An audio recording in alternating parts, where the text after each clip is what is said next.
Sanon, apan laom ang malamtip sa salabutan ang paghulagway ni Dean Glenn Capanas sa School of Law sa University of San Carlos kang Attorney Gabriel Baez kinsa 6th placer sa bar exam 2022.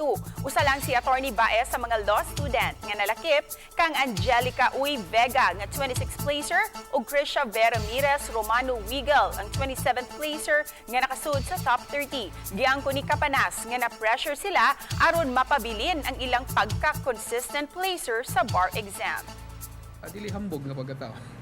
Okay. So, hilom lang pero kuan gyud laom sa... Laom ligdon. Doon na ba tayong mga incentive, like sa mga top notchers na to, doon na tayong incentive ng gihatag ang University of San Carlos? Yes, doon na sir. Unang gitawag nato din sa University o Gift of Education.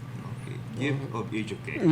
Unsay inclusion anang gift of Kuan ang education katong top notch sir, pwede siya makapasa og usa ka scholarship ngadto sa usa ka tawo. So, kuan siya, mura siya kanang lasting ang iyahang impact.